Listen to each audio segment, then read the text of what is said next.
जय श्रीराम. श्री समर्थ सद्गुरु ब्रह्मचैतन्य महाराज गोंदवलेकर यांची प्रवचने.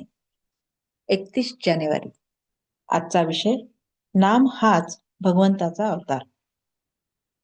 आजच्या युगात नाम हाच भगवंताचा अवतार आहे. सृष्टांचे रक्षण आणि दुष्टांचा नाश करण्याकरिता मी अवतार घेतो, असे भगवंतांनी गीतेत सांगितले आहे. त्यावरून असे ठरते की सृष्ट आणि दुष्ट या दोघांचेही अस्तित्व असून त्यात दुष्टांकडून सृष्टांना त्रास होण्यातच भगवंताच्या अवताराची उत्पत्ती आहे. आजकाल पाहू गेले तर असे दिसते की सृष्टांचे अस्तित्वच जवळजवळ दुर्मिळ झाले आहे. म्हणजे ज्यांचा छळ झाला असता भगवंताने अवतार घ्यावा, ते सृष्टच नामशेष झाले आहेत. मग अवतार तरी कुणासाठी आणि कसा व्हावा? याचा अर्थ अवतार होणारच नाही असे नाही, पण वस्तुस्थिती काय आहे हे यावरून आपल्याला समजेल. आजची परिस्थिती आणि पूर्वीच्या काळची परिस्थिती यात फरक आहे. पूर्वी सद्वासना जिवंत होती, पण ती उघडपणे कृतीत आणणे कठीण होते. आता सद्वासनाच नाहीशी झाली आहे, म्हणजे पायाच ढासळला आहे. तिथे कृतीचा प्रश्नच उद्भवत नाही.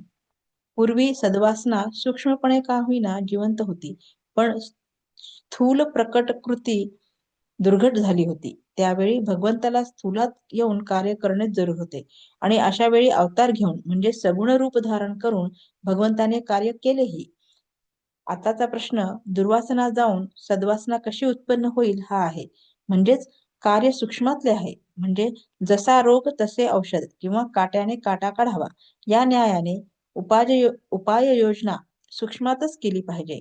वासना बदलायला वासने इतकाच जबरदस्त इलाज पाहिजे, आणि तो म्हणजे भगवंताचे नाम. चालू परिस्थितीशी झगडून मार्ग काढून देणारा असा जर कोणता अवतार असेल तर तो भगवंताच्या नामाचाच आहे. आणि त्याकरिता सर्वांनी भगवंताच्या नामाचा टाहो फोडणे जरूर आहे. हे कार्य भगवंताने सगुण रूप धारण करून होणे कठीण आहे. ज्या अर्थी कारण सूक्ष्मातले आहे, त्या अर्थी त्याला इलाजही सूक्ष्मातला पाहिजे. म्हणून नामावताराची आज गरज आहे.